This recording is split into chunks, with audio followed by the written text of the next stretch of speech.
구성요소 중 세 번째는 실손의료비라고 있습니다. 실손의료비는 이렇게 두 가지 의미로 이해하시면 됩니다. 실손은 실제로 손해난 금액, 혹은 실비는 실제로 발생한 비용, 보통 실손의료비라고 하고 저는 앞으로는 실비라고 부르겠습니다. 실비는 현재 1세대부터 4세대까지가 있습니다. 실비를 모르는 분은 거의 없을 겁니다. 진짜 보험을 싫어하거나 진짜 관심 없거나 병원 한번 안 가본 사람은 실비라는 말을 들어본 적이 없겠지만 대부분은 다 들어봤습니다. 근데 핵심을 정확히 이해하시는 분들은 좀 적습니다. 그래서 여기는 본질에 맞게, 원래 하려는 의도에 맞게 이해하기 편한 일반 상식적인 수준을 알아야 될 만큼만 설명하도록 하겠습니다.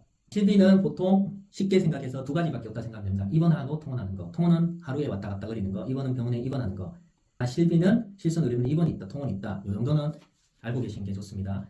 이러한 실비는 1세대부터 4세대까지가 있고 입원과 통원을 각 표에 맞게 나눴습니다. 내가 병원 가서 입원을 해서 어떠한 수술을 했는데 500만 원을 사용해야 했습니다. 돈을. 그럼 1세대를 가입해서 500만 나오고 2세대를 가입하면 90%인 450, 3세대는 400, 4세대는 350 나온다고 생각하시면 되고 통원 같은 경우에는 대부분 한도가 1세대 30, 2세대 30, 3세대 30, 4세대 20, 20 이렇게 있는데 이게 적힌 금액은 뭐냐? 공제하는 금액이라 생각하면 됩니다. 이런 각각의 디테일 항목들은 있지만은 대략적으로 3세대를 가입한 고객님은 입원했을 때 대략 80%, 통원했을 때 약 20% 정도 뛴다. 이렇게 생각하시는 게 편합니다.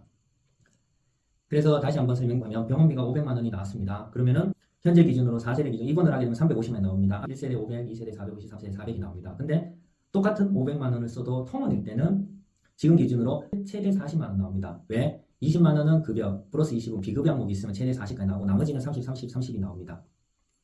그래서 제일 중요한 것은 첫 번째가 치료비 영수증입니다. 무슨 말이냐? 똑같은 한의원 가서 보약을 먹었다 하더라도 어떤 치료를 받았다 하더라도 치료비 영수증이 나오는 곳은 웬만하면 된다고 생각하시면 됩니다. 다음으로 실비의 중요한 점은 포괄식 개념입니다. 이런 거를 제외하고 나머지는 다 보상해 줍니다. 그래서 보상하지 않는 손해가 있는데 1세대, 2세대, 3세대, 4세대 실손마다 약간씩 차이는 있습니다. 혹시나 필요하면 검색을 통하면 충분히 나옵니다. 저는 그거 이전에 실비에서 보상하지 않는 손해에서 제일 중요한 것이 세 가지 있습니다. 첫 번째, 미용이랑 성형 쪽은 다 안 된다고 생각합니다. 똑같은 수술을 해도 직접적인 치료 목적의 수술은 실비에서 나옵니다. 하지만 미용이랑 성형 목적으로 하는 수술은 절대 안 나옵니다. 두 번째, 실비에서는 상급병실 차액이라는 것이 존재합니다. 병원에 입원을 하게 되면 1인실, 2인실, 4인실, 6인실, 8인실 등등 있는데 그 병원의 기준병실을 기준으로 보상해 줍니다. 보통 기준병실은 6인실 아니면 8인실입니다. 1인실 사용해보면 나중에 치료비 영수증을 해보면 많이 비쌉니다. 그래서 상급병실 차액은 보상 안 해준다. 세 번째는 가임진료입니다. 이 부분은 저는 세모로 얘기하겠습니다. 똑같은 병에 걸렸는데 A라는 사람은 50만원 치료비가 들고 B라는 사람은 500만 치료비가 들었습니다. 보험회사 입장에서는 너무 과도하게 가임진료하는 것에 대해서는 보상을 안 해줍니다. 그리고 실비에서 가장 중요한 거는 소탐 대실이 있습니다. 작은 것을 자꾸 바라다 보면 큰 거를 놓치게 되는 경우가 많습니다. 감사합니다.